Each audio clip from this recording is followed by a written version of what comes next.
Bom dia a todas, bom dia a todos. Sejam muito bem-vindas e bem-vindos a mais um ICL Mercado e Investimentos. Hoje a gente traz aí a notícia de como fecharam um pouco as bolsas ontem, como isso refletiu aí no mercado hoje, principalmente na Ásia pela manhã.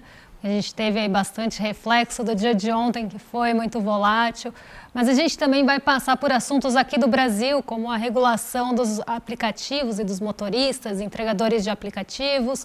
A gente tem safra de grãos para discutir com vocês. Então, uma série aí de fatores para a gente falar. Mas antes, eu quero dar bom dia para o André. Bom dia, André. Como é que você está nessa manhã? Bom dia, Débora. Bom dia a todos os nossos telespectadores. Dia bem cheio, né? Porque a gente teve a divulgação da previsão de safra de grãos. A gente sabe a importância que tem esse tema aqui para a economia brasileira. Vamos discutir um pouco a regulação aí dos trabalhadores que trabalham com apps, por exemplo, com aplicativos como iFood, como Uber. Então, tem uma nova proposta que está chegando para o governo. Vamos falar do crescimento econômico, as novas previsões do FMI, que é provavelmente a estrela do dia aí para a gente fazer alguns comentários, mas ainda a gente tem esse mundo aí que está sendo afetado por esse conflito entre Hamas e Israel ainda, então você ainda tem repercussões, mas você já tem algumas recuperações das especulações, principalmente no mercado de petróleo, a China dando alguns sinais positivos, mesmo com alguns problemas no setor imobiliário. E aí, Débora, como que estamos aí nesse mundão? Vamos começar pela Ásia, o que está acontecendo aí na Ásia? Notícia no nosso site aí para vocês verem também um resumão aí do que está acontecendo no mundo, mas Débora, dê então a nossa versão do resumo aí dos acontecimentos globais aí dessa manhã.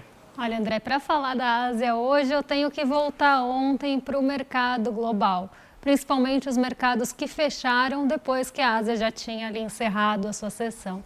Então, a gente teve um dia muito volátil aqui e fora, né? Não foi só no Brasil que a Bolsa ficou ali oscilando entre perdas e ganhos, a gente vê esse mesmo movimento vindo de Nova York e isso tem uma explicação, isso tem um porquê. Então, primeiro, quando começa o dia, a gente tem muita incerteza ainda de como vai desdobrar o dia, como é que as especulações no mercado de petróleo mesmo vão afetar ali os mercados globais, se isso vai ser persistente ou não. Tinha uma grande preocupação, um grande receio de que o Irã fosse adicionado ao conflito. Lá a gente tem um estreito muito importante que passa 20% da produção de petróleo. Então, a gente teve ali realmente um aumento de temor em relação ao conflito e como isso poderia impactar os demais países e os demais mercados. O primeiro que respondeu foi realmente o petróleo, que subiu praticamente aí 5% ontem ao longo do dia, chegou a bater 5,20% de alta, fechou um pouco ali mais tranquilo no fim do dia, mas conseguiu puxar ali os mercados para cima, principalmente aqui no Brasil, porque a gente tem um peso grande, Desculpa, gente. A gente tem um peso grande do petróleo na nossa bolsa. Então, ontem, como eu mostrei para vocês, as ações de petróleo subiam em bloco. Todos os destaques positivos eram ligados ao petróleo e os negativos também, porque a gente teve uma tendência global, como eu já tinha até alertado pela manhã, de companhias aéreas operando ali no negativo, tendo perdas ontem, porque o preço do petróleo subiu e a gente tem ali derivados do petróleo que são usados como querosene de aviação, nas companhias aéreas, isso aumenta custo, e isso faz também com que a empresa tenha ali um viés negativo. Então, isso não foi algo exclusivo do Brasil, isso foram tendências globais. O que aconteceu ao longo da tarde que isso mudou a direção e afetou a Ásia pela manhã? A gente teve, primeiro, uma primeira sinalização que podia ter uma trégua entre o Hamas e Israel, que podia ser negociada alguma trégua, então esse foi o primeiro ponto ali que começou a ter uma melhora ali nas bolsas, uma melhora de humor mesmo. E, por fim, um dirigente do FED falou durante a tarde, na verdade foi o vice-presidente do FED que falou ontem durante a tarde. O FED, para quem não sabe, é o Banco Central dos Estados Unidos. E aí ele começou falando que não sabe se o aperto monetário vai ser suficiente para levar a inflação para a meta, mas que, além disso, eles vão ali manter outros indicadores no radar. Então, eles vão olhar também para as treasuries, vão olhar para os outros indicadores. Então, isso fez com que a melhora ocorresse em Nova York, porque foi considerado um posicionamento menos rígido. Talvez apontando aí, depois eu vou montar como isso bateu ali no monitoramento do CME Group, mas como isso mudou ali o humor mesmo e as expectativas em relação às taxas de juros nos Estados Unidos. Então isso arrefeceu ali aquele temor inicial, principalmente em relação ali a mercados dos Estados Unidos. Ontem era feriado por lá, as bolsas funcionaram normalmente, mas a gente teve ali uma menor liquidez de câmbio e também de juros futuros, porque os mercados das Treasury estavam fechados. Então hoje o mercado abre inclusive com queda nos rendimentos. E aí eu chego no ponto que eu estava começando, né, André? Como é que isso bateu na Ásia? Bateu de uma forma mista, tá? Então alguns indicadores, alguns índices asiáticos subiram por conta desse movimento de Nova York vindo no fim do dia, e algumas bolsas ainda ficaram no terreno negativo, repercutindo ali o movimento e as incertezas em relação ao Oriente Médio. Quem liderou os ganhos na Ásia ontem, na verdade hoje pela manhã, foi o Japão. Então eu vou colocar aqui na tela para vocês o Nikkei 225, que foi o índice que liderou os ganhos com alta de 2,43%, porque o Nikkei 225 ontem estava fechado, era feriado no Japão, e hoje ele abre positivo aí puxando esse humor de Nova York. Como eu sempre falo aqui, Nikkei 225 é o índice mais sensível a movimentações nos Estados Unidos. Então ele fecha bem positivo hoje. A gente teve outras bolsas no terreno positivo, como o Hang Seng, e o Hang Seng é até um caso que eu quero comentar aqui com vocês, porque ele fechou positivo contrapondo o movimento da Country Garden. A Country Garden é uma incorporadora chinesa que está com dificuldades já há algum tempo, a gente vem falando dela, e hoje ela sinalizou para a inadimplência. Ela falou que não vai conseguir pagar suas dívidas porque ela está com um baixo volume de vendas, ela teve redução ali nas suas vendas, e ela começou a sinalizar que ela não vai conseguir pagar as dívidas. Isso fez com que ela caísse mais de 4% no mercado asiático, mas não o suficiente para levar o Hang Seng para o terreno negativo, que ainda ficou ali com um desempenho moderado.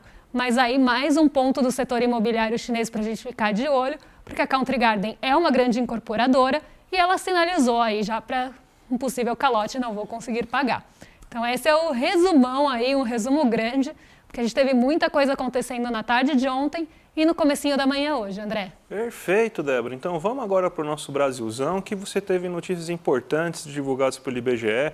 A safra de grãos foi revelada, notícia inclusive no nosso site, né? Então você teve, na verdade não é a safra de grãos em si, é uma expectativa até o final do ano. A gente está agora com uma expectativa de 318,1 milhões de toneladas de grãos sendo produzidas até o final desse ano, né, de 2023. Se a gente for comparar com a estimativa do último mês, ou seja, do mês de agosto, a estimativa já é 1,5% maior, ou seja, já teve um aumento bem considerável das expectativas agora. E se comparar com o ano passado, o aumento é absurdamente maior, porque esse ano a gente deve produzir mais de 20,9% a mais de grãos, e sendo que ano passado, mesmo com os problemas da soja, a gente teve uma safra recorde de grãos. Então, a gente vai ampliar e em muito o recorde agrário aí para a economia brasileira. A gente montou, inclusive, aqui para vocês agora uma arte, né, um gráfico mostrando como que está se dando a variação, ou seja, quais são os itens que estão tendo uma safra maior, uma safra menor, e o que a gente tem é justamente o seguinte: aqueles itens mais voltados para a exportação estão aumentando sua safra, e os itens de consumo interno estão reduzindo sua safra. O feijão, vamos lá, primeiro para o feijão, né? O feijão na primeira e a segunda safra, que são as safras que mais importam mesmo, a terceira safra, quase como uma safrinha que eles chamam, né? Uma safra que é basicamente assim, o resto mesmo assim do que sobrou aí das outras safras, né? Simplesmente uma safra bem pequena, ela vai ter um aumento da terceira safra de 20% em relação ao ano anterior. Mas se pegar as duas primeiras safras, que são as que importam, você vai ter uma queda de 7,4% e 9,9% respectivamente. Ou seja, o Brasil está produzindo menos feijão e até porque está produzindo em menor área também feijão. Então não é uma questão simplesmente de produtividade, a gente está reduzindo a área de plantio de feijão durante esse ano. O arroz, você vai ter uma queda de 5,1%. O Brasil até tem uma certa exportação de arroz, mas o lugar onde mais se planta arroz no Brasil é o sul. A gente está vendo toda a catástrofe, né, Débora, que está acontecendo nas regiões. Agora não é mais o Rio Grande do Sul, agora é Santa Catarina que está sendo afetada, né? Então você tem uma queda esperada de 5,1. Mas nos demais itens, vamos muito bem, obrigado. O milho, que já teve uma alta expressiva, porque o milho brasileiro está substituindo o milho ucraniano no mundo, principalmente na Europa, vai crescer mais 10%. Aliás, a gente até deu aqui, né, que o Brasil provavelmente vai passar os Estados Unidos, né, na produção de milho, inclusive na venda de milho, né? Então, o milho está crescendo bem. Na primeira safra, 10,1%. Na segunda safra, que também é uma safra rebote, um pouco menor do que a safra principal, que é a primeira, vai crescer 22,4%. E a nossa grande estrela, que é a soja, né, e a gente teve problemas no plantio de soja no passado, vai crescer 26,5%. O trigo, que é produzido pela Embrapa, né, a gente tem as sementes que o Embrapa conseguiu fazer a gente plantar trigo aqui no Brasil, trigo tropical, que é uma novidade no mundo do agronegócio, vai crescer 4,8%. Aliás, a gente já tem quase 4% da nossa área plantada de trigo. Quase não tinha nada há alguns anos atrás, agora a gente já tem 4% do total plantado da economia brasileira de trigo. Mas esse trigo não é do nosso pão, não, tá? Esse trigo vai para outros países, fiquem tranquilos. E o café arábica, que é o nosso café mais exportado, né, ele vai subir 14,16%, ou seja, a nossa produção de grãos para a agroexportadora está indo muito bem, obrigado, né? Mas, lembrando, né, esses grãos não vão para vocês, eles vão para o resto do mundo. O que a gente tem de grãos que geralmente vão para nós está caindo, né? Infelizmente, essa é a situação aí do agronegócio brasileiro. Os lucros estão indo bem, mas alimentar o povo brasileiro, como que eles mentem na propaganda dos grandes reclames, né, de algumas emissoras, não é de fato o que está acontecendo. Não é pop, né? Mas vamos lá.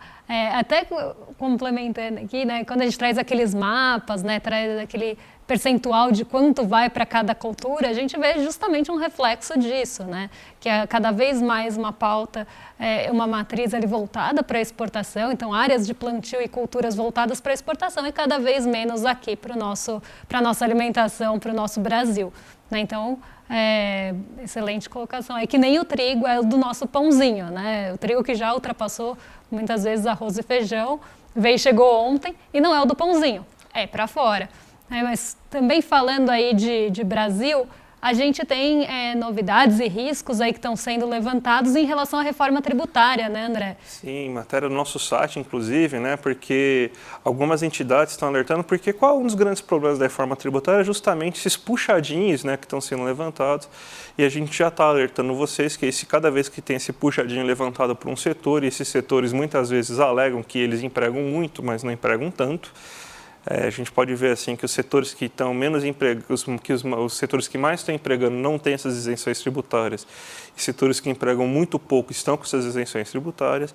E agora chegou a vez do Instituto Sou da Paz e a Oxfam elaborar um estudo mostrando que existem brechas dentro da reforma tributária por um dos puxadinhos mais complicados, que além de elevar provavelmente o IVA no cálculo final da reforma tributária, vai fazer com que exista isenção tributária de armamentos.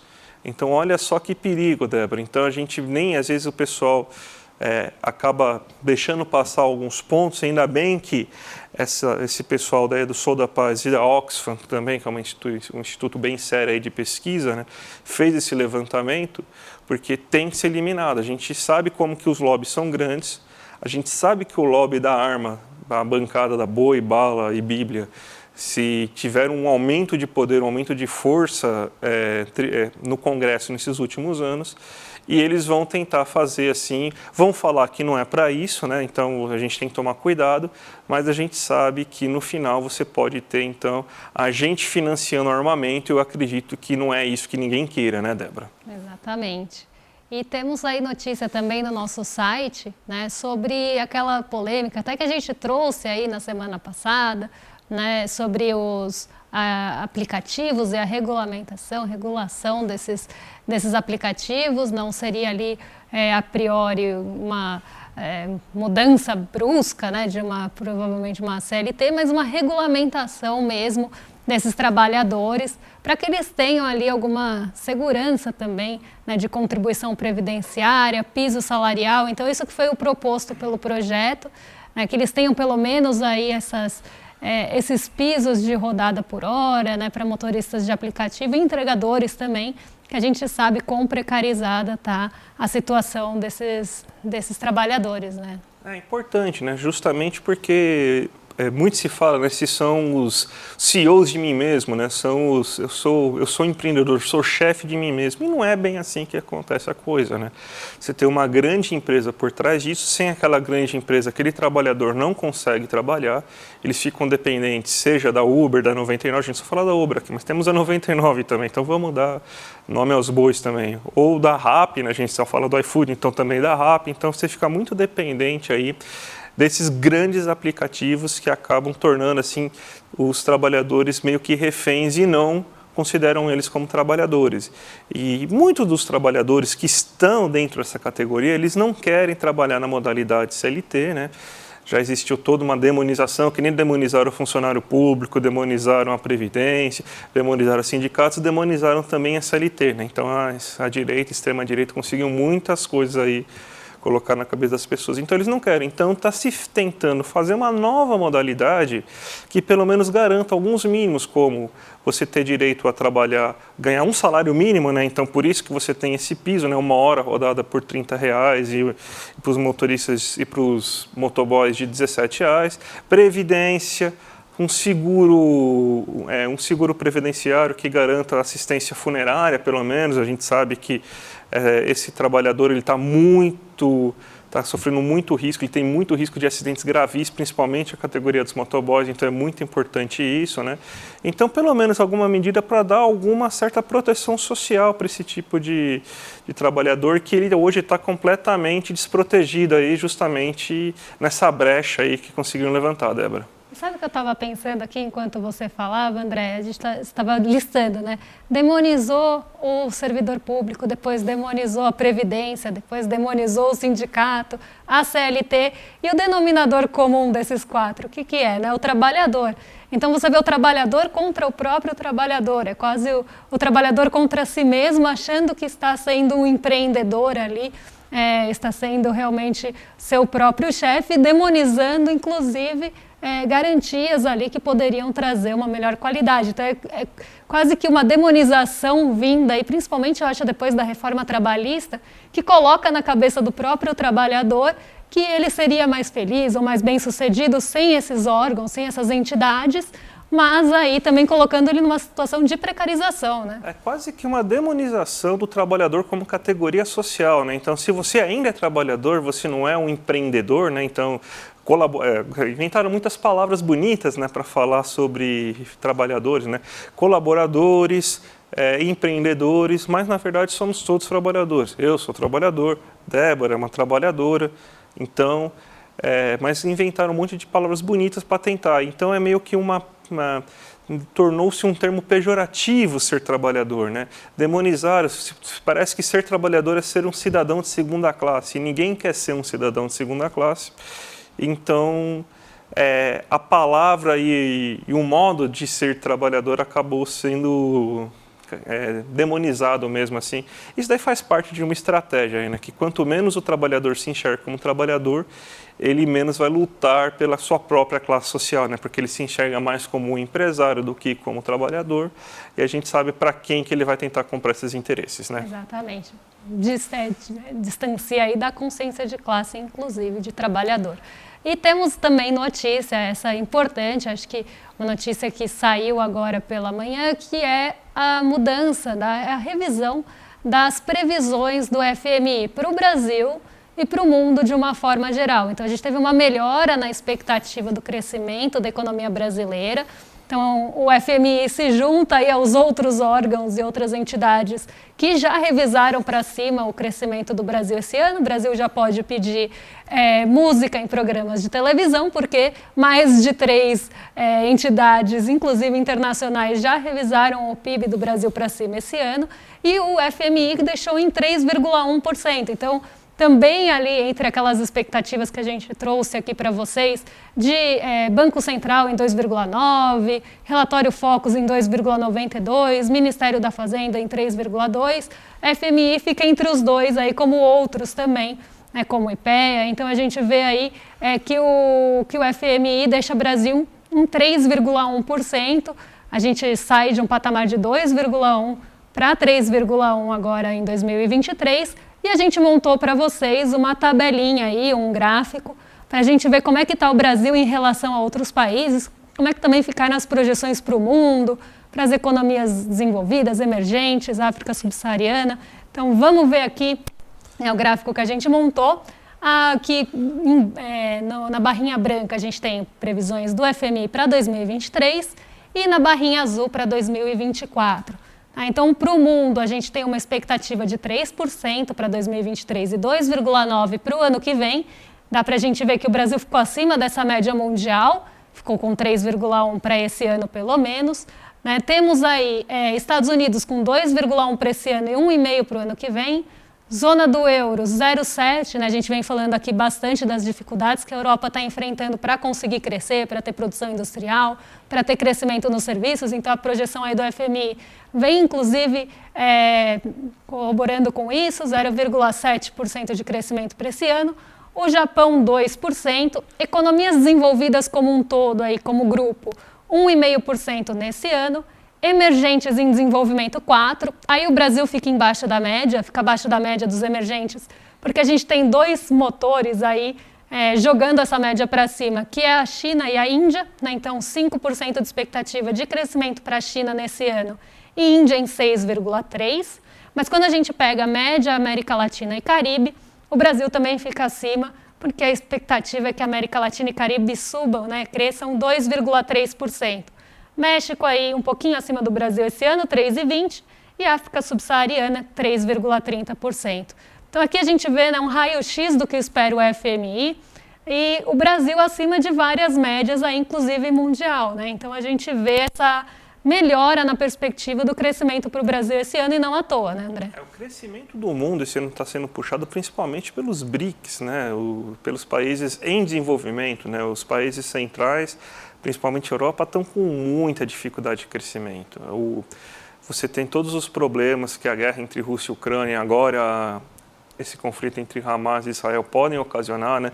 A Alemanha vai ficar sem mais uma fonte de gás, possivelmente, para ajudar a produção industrial alemã, né? Então, se o buraco já estava grande, agora vai aumentar.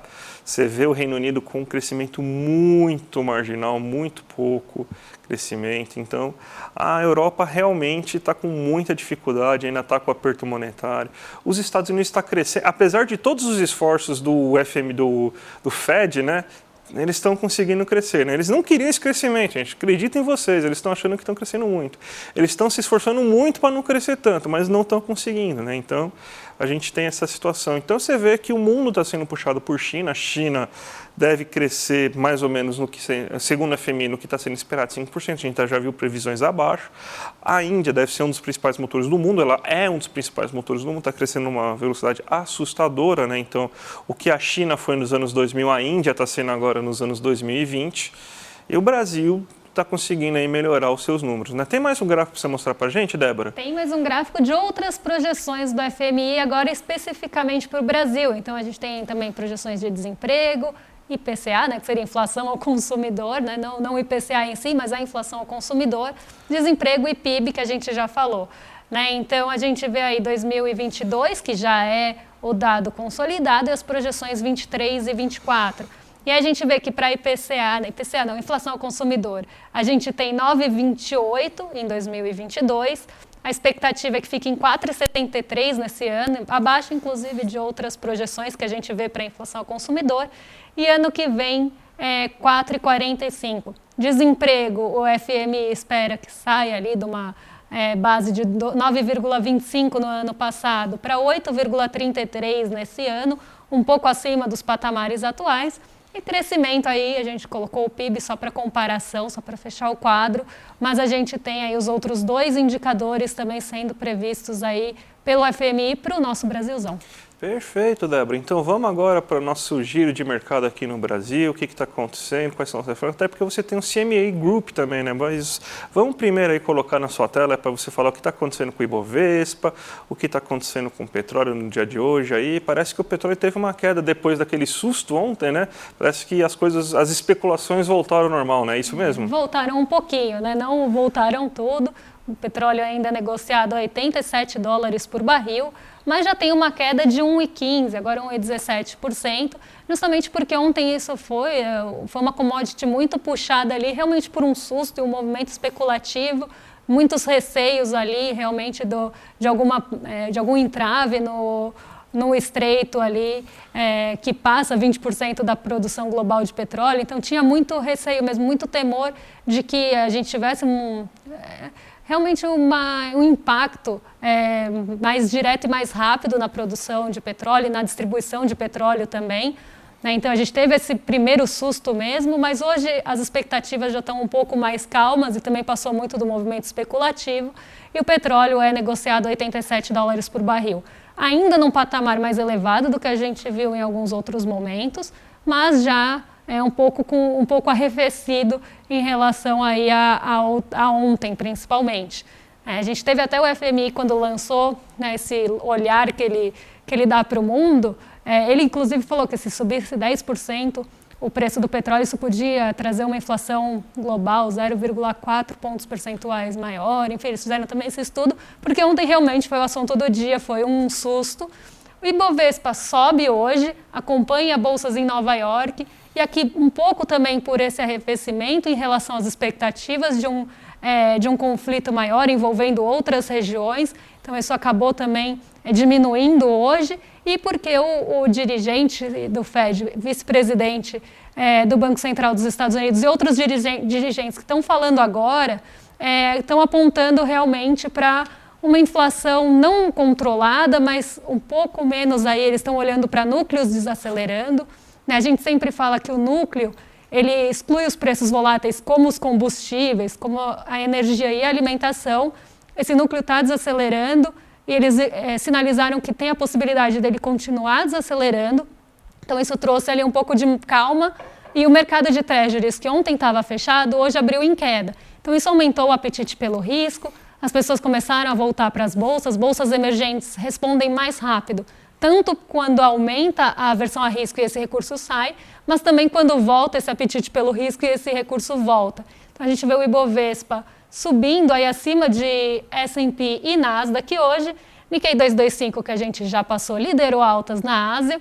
A gente tem o dólar também caindo hoje, também refletindo aí esse movimento de arrefecimento nos rendimentos das treasuries, então os rendimentos caíram hoje, e aí o dólar se enfraquece frente à real, e a gente tem esse movimento aí mais geral. E aí quando eu falei mais cedo, né, que a gente teve aí essa expectativa dos juros sendo aí um pouco mais acalmadas, mais abrandadas pelo discurso de ontem e que deve ter continuidade hoje, a gente teve a atualização ontem à tarde do monitoramento do CME Group, que mostra ali o que os agentes do mercado estão esperando para as taxas de juros dos Estados Unidos.